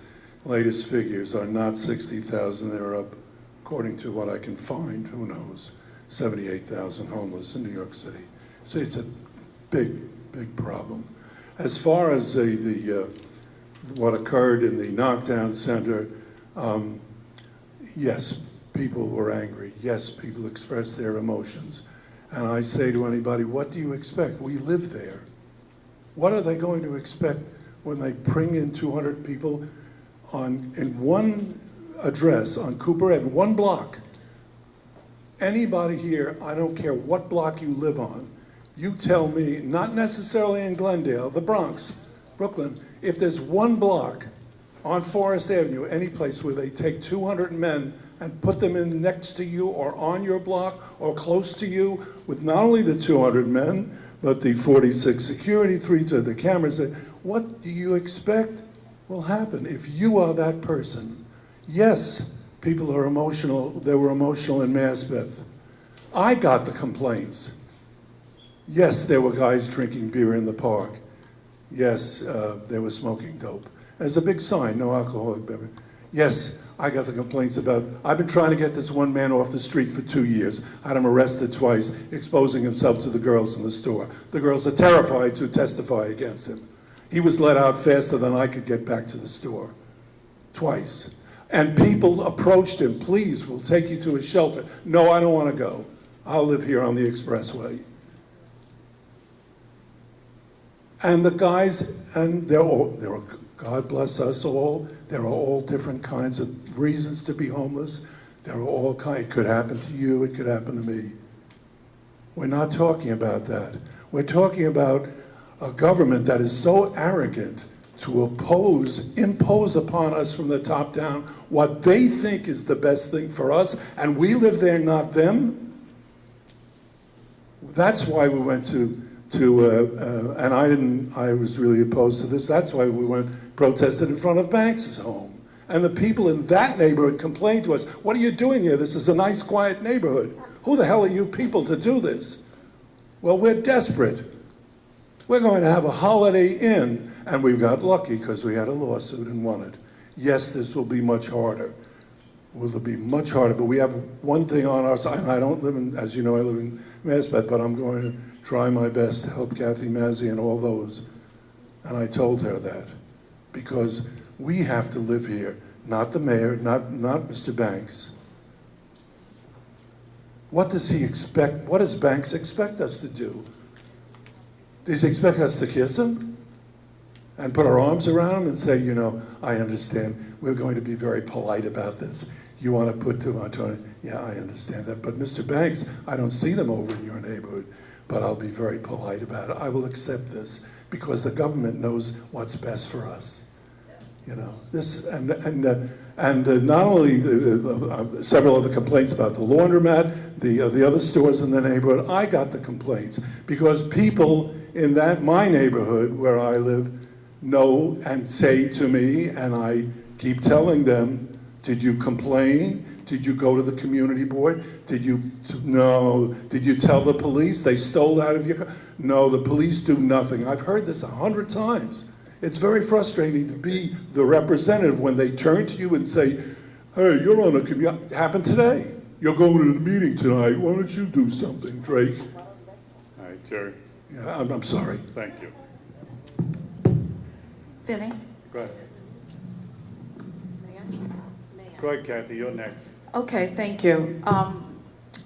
Thanks, Jerry. I just have some comments and some questions from the meeting. First of all, they talk about it being a training facility. Now, there are some providers that do a wonderful job training and rehabilitating people, such as the Doe Fund, the Grand Central Partnership. They actually give people life skills.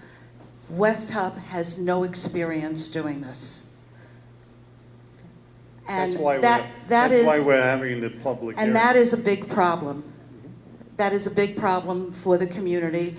That doesn't benefit the people in the facility as well.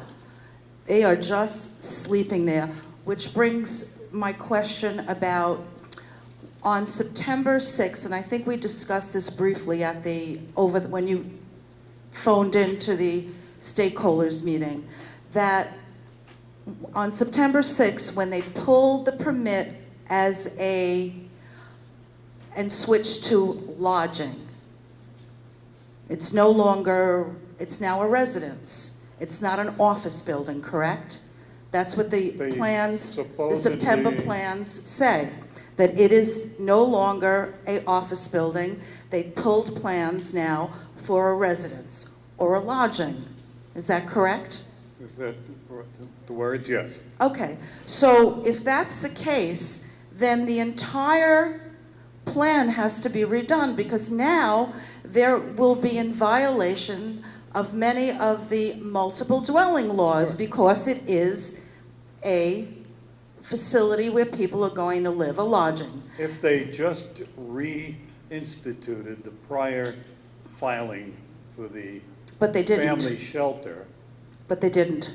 I don't think they filed brand new plans. Well, not my I point. think they just removed Right. the So- factory, the office space plans, and reinstituted the previous ones for the family shelter, which Right. has no relationship to what we were told, that these gentlemen would live in dormitory-style Correct. facilities. So we had somebody look at the floor plans a bit, and basing it on the multiple dwelling law, there are quite a few objections which we could now make. Besides the rear yard issue, the 30-foot rear yard, there's the egress, and the formula for lodging only will allow you, since it's 22 inches and you double that, you get 44, you do all the numbers, and they're only allowed to put 84 people in that building living there. I don't think you could put dormitories Correct. in residential facilities. I think the law that says no more than 3 unrelated persons may live in a unit in the city of New York covers this. So I don't understand what they're filing. Right, so that's the point, is the board, the community board, should be doing new objections based on the existing plan and based on the fact that it is now lodging. It's not safe for the residents, and it's not in line with the multiple dwelling law now. Well, we have to get to look at it, yes. Okay, Thank you. but we got to get to look at it soon, because this is moving real fast. Yes. Yes. Now, as far as who can live there, so we did a little research, because you were in when Councilman Holden said that they could house sexual offenders, level 1 and level 2. Yes. Okay. Did they tell you that at the meeting? Yes. Okay. There is an issue we're going to have in January. I think it's called the Social Justice Reform Bill. It goes into effect in January 2020. Now that's going to release an awful lot of people out of prisons. And they're going to need places to live, they'll need rehabilitation. And sexual level 1 offenders aren't on a registry, so you have no way of knowing. Correct. And level 2 offenders, after a certain amount of time, can petition to become level 1, which allows them to no longer be found. Correct. That's a real issue with 200 men. Even if just 1 or 2 come with that type of baggage, it's dangerous in a community surrounded by schools. Okay. So I think those are a couple of issues we need to address with Mr. Banks. And, Okay, you well, know, that's what we need from the committee. yes. Yes. But you had your meeting with Banks already. I think that's what No, we Mr. didn't meet Papa's. with Banks. With DHS. Yes, but And- not Banks. Okay. So I think we have to put together more of a plan rather than a shoot from the hip. Okay. Because there are, you know, there are different areas that we have to deal with, the dwelling itself, the population, and, you know, as far as I'm concerned, and I'm going to be real truthful about this, and I don't mean to be disrespectful, but when we were told that we were getting a school, you knew I didn't believe it, and I said we weren't. But as the time went on, and Banks spoke to the councilman, brought in Lorraine Grillo, and 4 times they were at this location, I started to believe that there would be a school. So as far as I'm concerned, I have no problem saying that Steve Banks is a liar. Thank you. Yes. Okay. No back and forth, address the chair. I'm addressing the chair. Absolutely, there is a social justice reform movement going on, and stuff will be happening in January. There also is, I've always said, and I've been an advocate and an activist since I was a little girl, and I've always, when I've worked out of Albany or I've worked with elected officials and people will come in and complain about what they don't want, I've always said, come up with a plan of what you do want. So if we have 200 men that need to be placed someplace, what are we going to do with them is the question. You can kick and scream all you want, but this is a crisis that is absolutely growing so fast. This homelessness issue is growing. I just saw a report on Channel 4 before I came here about what's going on in California. I mean, it's absolutely sad. There's no other word for it. But I think instead of opposing everything that is put before us, we need to oppose, not oppose, but counteract whatever, instead of opposing, with what we do want to see happen. Because we do have to do something. I have a senior citizen, 70 plus years old, retired from NYPD, who is going to be homeless, and she can't afford to pay $1,500 rent. Now, where are we going to put her? Now, we're also going to have prisons closing like Rikers Island. There's a lot of special needs young people in there that need to be structured some way and occupy their time so they won't be breaking the glasses of the cars and trying to steal things. We have to be a proactive community instead of being a reactive community. I would have supported the school. I said that from the beginning. That was not going to happen. But it would have been a better choice, and I got a better choice yet instead of a shelter. How about some real affordable housing that the rest of us can afford to pay? What about the senior citizen who cannot pay, and don't you dare cut me off, anybody, because I've listened to everybody, $1,500 a month, and she gets $1,559. Now, where is she going? Her son died in bed over the summer, and her grandson is gone. She has nobody, no caretaker, and she's disabled. Where do we put her? You got a place for her? Or if we put her someplace, will somebody kick and scream because she's disabled and she can't get in and out? We're always going to have a problem, but we're always going to have to come up with a counter plan and say, if you're going to release, and here's another thing, they're releasing prisoners that are aging out the prison systems, and many of them are coming out with medical problems, and I know of a shelter in Greenpoint, actually, it's very quiet, nobody knows it's even there, that it's a medical shelter for men that have aged out the prison system and are being released, go home and die.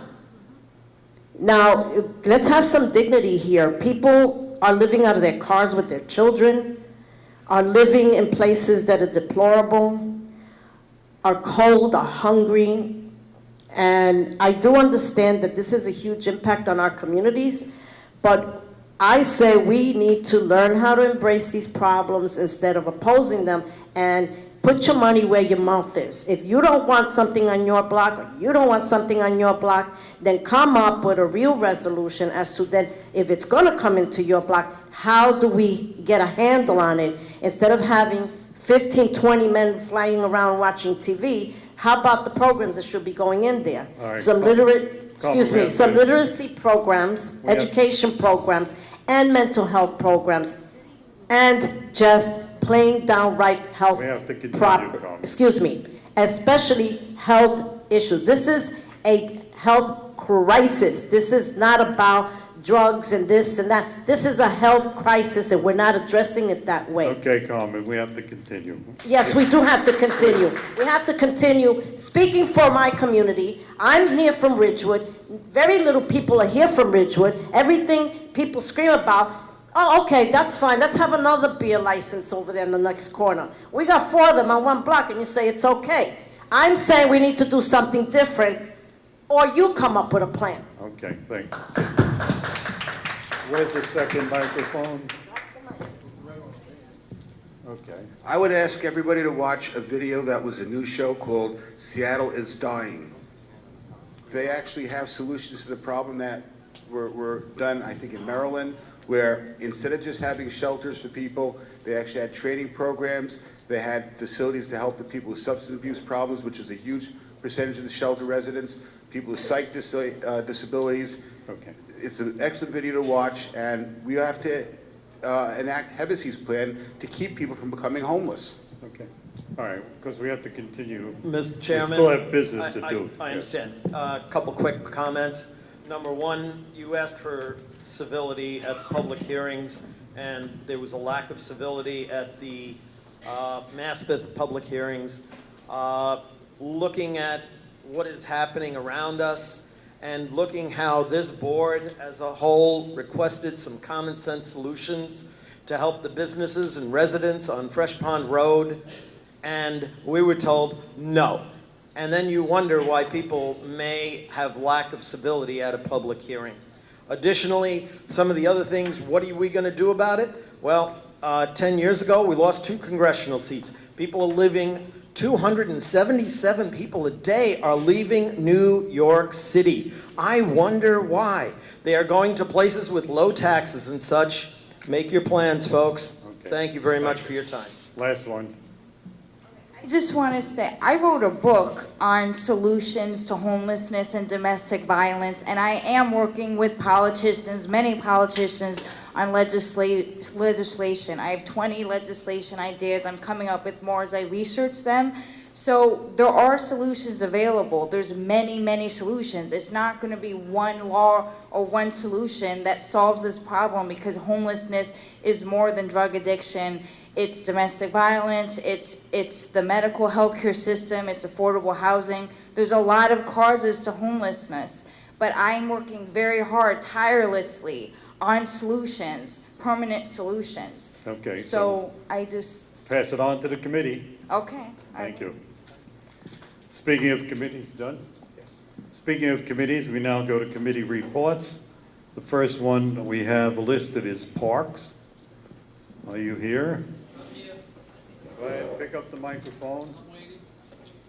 Somebody's got a microphone. So, Frank Princeby Park is finished. We have the punch list now, because 1 year guarantee. After that, then the contractor is not liable to everything. So we have a bunch of items that the Parks Department has through Community Board and Councilman Holden's office, and they have the list on what needs to be done there. Regarding Juniper Valley Park track and turf and exercise equipment, we were told a long time ago, September was the starting date. Here we are, we're waiting, and we have no answer on that yet, but we're going to keep on calling them and asking them when Juniper Valley track, field, any exercise equipment will start. The entrance to Forest Park, I believe that it is fully funded from the borough president and Councilman Holden, but we still have no idea on where they are in can't say it. Thank you. And design. Thank you very much. Have a good evening. Thank you. Land use, Walter? We held a hearing in Ridgewood. 25 people showed up for a shelter at 151 Woodward Avenue. And we're going to ask you to vote in favor of this shelter for pets. Animal Care Centers of New York is looking to build a pet shelter for 170 animals, parking for more than 50 with 60 employees on site at a time. It's 50,000 square feet, and it's planned to open summer of 2022. 25 people are at the hearing. Nobody testified in opposition. The city is funding a cleanup of this contaminated site. Basically, for 70 years, it's been an auto wrecking place, and it's quite contaminated. The lot is 288 feet by 165 feet. And, basically, the way they presented it, Animal Care Centers of New York, they have facilities throughout New York City, and they really want to help pet owners. They want to have classes there. And we got the impression at the hearing that you could bring your animal there if you didn't have enough money for certain injections and things like that. They take care of the pets. So we were pretty overwhelmingly in favor. We asked for 2 conditions, and that is, we were a little bit concerned if you open the doors, if there were 170 animals in there, I think they said 70 dogs and 100 cats, that maybe the barking would extend outside. So we'd like them to make sure that they coordinate adequate acoustical design into the interior. And also we want street trees, because that also keeps the noise out. So we want street trees to be installed in accordance with typical standards. So we're asking you to vote in favor of that. Formal address, 1802 to 1808 Flushing Avenue. 1908 Flushing Avenue. Good thing they're here. Yes, you in the back. You were there. A who? No kill shelter. Yes. No kill. Correct. That's what they said. Okay. Any other questions? Mr. G, would you call the roll, please?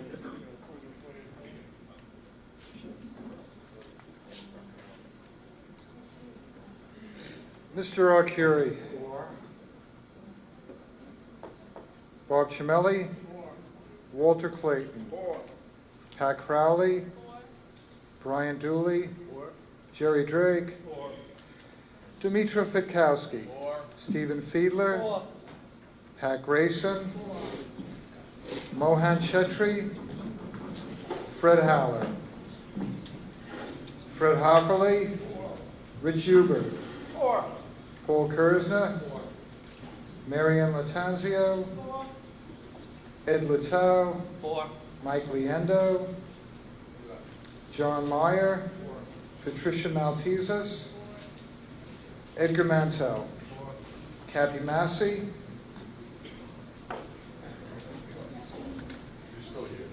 Eileen Maloney. Peggy O'Kane. Michael O'Kane. Don Pasentino. Mike Porcelli. Ken Rayberger. Ted Renz. Kelvin Rodriguez. Luis Rodriguez. Lee Rottenberg. Walter Sanchez. Carmen Santana. Connie Santos. Dennis Steffen. Kathy Sumsky. Megan Taddeo. Mr. Tapa. Barbara Toscano. Patrick Trinchesi. Nicolene Von Drathen. Crystal Wolf. Mariana Zero. 4. Nan Zhang. Get everybody? Thank you. Just earlier tonight, I sent their 26-page presentation. I think to everybody. I CC'd I replied all to the, if you got a community board email earlier today, with the agenda on it. I emailed it. If you didn't get it, send me an email. I'll send it to you. It's pretty good, complete report on what they do, so that you'll be able to tell your neighbors. And the rendering of the property is quite impressive also. Transportation services, John, we have anything? Microphone, please. We had our meeting on August 20th in the board office. It was primarily capital project updates, which are not many. The Kosciuszko Bridge second span was opening about then. And a bunch of traffic safety requests and a bunch of items of update to the committee, but not really any major news, nothing to bring to the board for a vote. The next meeting is 7:30 p.m. in the board office next Tuesday, the 24th of September. Everything seems to be centered on traffic safety, speeding, and things like that. Crystal, you have anything on the New York City 2020? Yes. So everybody has the minutes that I submitted, but like Richie was saying, we lost congressional seats, and we could lose up to 2 more congressional seats if New York doesn't do a better job in the census count for 2020. So another thing that the mayor's office and Census Bureau really wants to get out is that illegal immigrants can do the survey, because the citizenship question is no longer on the survey, and surveys can be completed in the first 6 weeks of the phase by mail, phone, or online, and that's the preference. We need to educate the community on getting these surveys in the first 6 weeks, because after that it's the 2 weeks non-response rate, which in 2010 cost the government $2 billion, which it would probably cost even more in 2020. So this is really critical. It also has to do with district mapping. So they look at the districts when they do the census count, and the politicians' districts could change. So we also are targeting the hard-to-reach people, which are African Americans, children under 5 years old, single-parent households, low-income households, immigrants, and homeless. So every person really counts, and we need to we have to do a better job, because we could also lose billions of dollars in fundings that go to libraries, schools, hospitals, the roads, transportation. So this is really critical. It's constitutional. It happens every 10 years since 1790. So I will continue to update the board with more information when I receive it. And I ask anyone that would like to participate to get in touch with me, and I can give you the information of people to talk to at the Census Bureau, because they're also looking for organizations that can give out this information up till December, and then in the spring, for nonprofits or civic associations or whoever would be able to also assist people in completing the survey that might have language barriers and problems such as that. Thank you very much. Kenny, you have anything to add? You've gone to those. Microphone, Ken, please.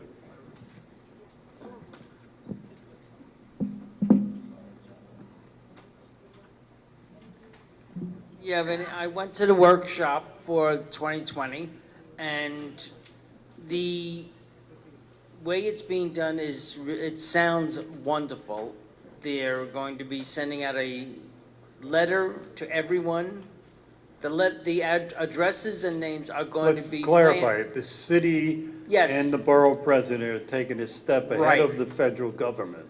And the homeless, they told us that the homeless will be counted. A representative will go to the shelters, which is a good thing to know. So the big thing with this program is the borough president and the city of New York, mostly the borough president's office in Queens because it was so drastically undercounted, is doing its own outreach. It's coming up, city planning is coming up with a number and an address for everybody they could find and give that to the federal government and saying, we think we have 9 million people or 8,960,000 and here's their addresses. And then follow up to ensure that the federal government does a proper sampling, because that's what the census is, a sampling. And in addition to Department of Homeless Services, they said all government agencies, there's 85 to 89 agencies in the city of New York are going to be involved in getting it out to their reach for the census. Right. Thank you. Yes. The one thing also, when you do fill out, if they fill out the census online, it will be available in 59 languages, which was like, wow. Yep. Thank you. Okay. Chairman? Yes. Can I just point out something about the ridiculousness of all of this, and the reason we're scrambling for this exact count is the fact that the population of the United States was less than 100 million. It is now well over 300 million, when the number of congressional representatives was last changed in 1913.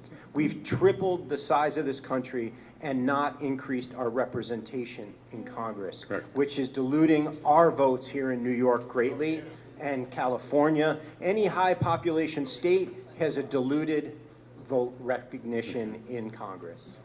And that's a problem that everybody should be worried about. Have a question back there?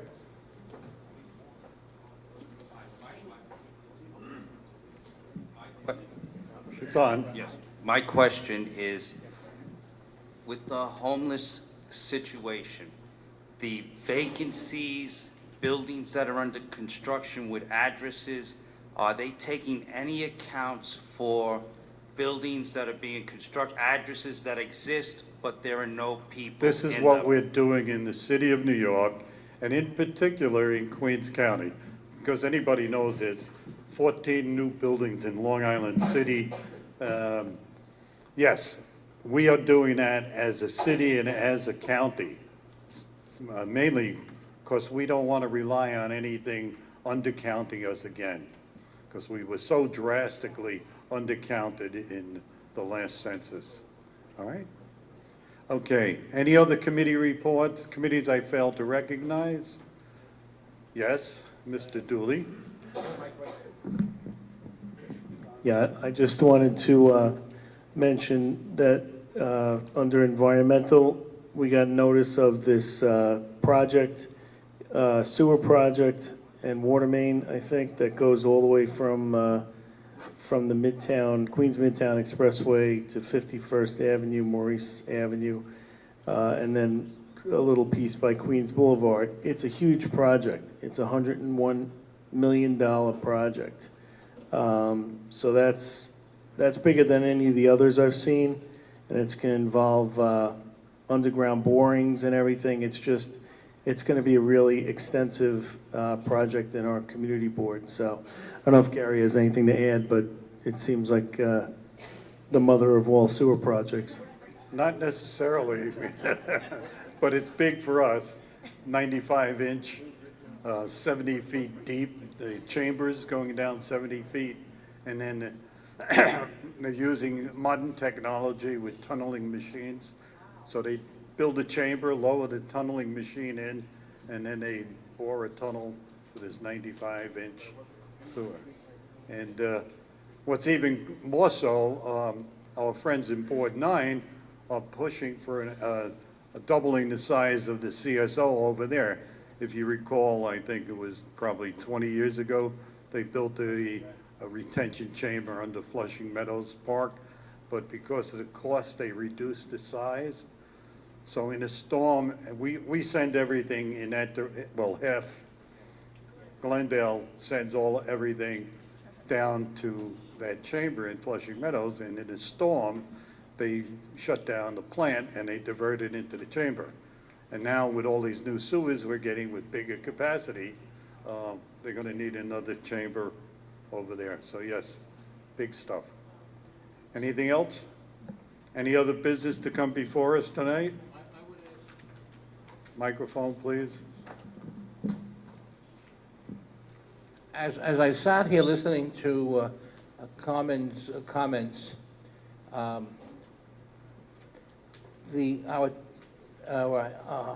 homeless committee that Demetra handled over these past couple of years, I'm sure you guys have come up with a whole bunch of recommendations if you had your druthers. And I think maybe it's time to dust them off and try to give them a home with reference to the Cooper Avenue location. Because I think the way you're going to win this is to show the city that you're working with them, but you have some reasonable requests. And here they are. And I think you've probably done that. So it may be time to dust that off. Yes.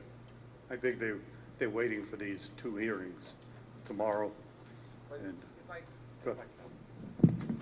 So, just to be clear, when we had our committee meetings and we had representatives from New York City come, we discussed the things that we'd like to see done.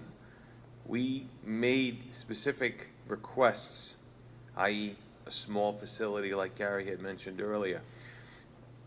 Paul, it just seemed to fall on deaf ears. Not to say we're not going to do it again, but I'm just saying, though, we've done this. We've gone through this for the 2 years. And we will meet. Absolutely, that's the plan. We will meet specifically after the October 7th hearing, and we will put something together for DHS.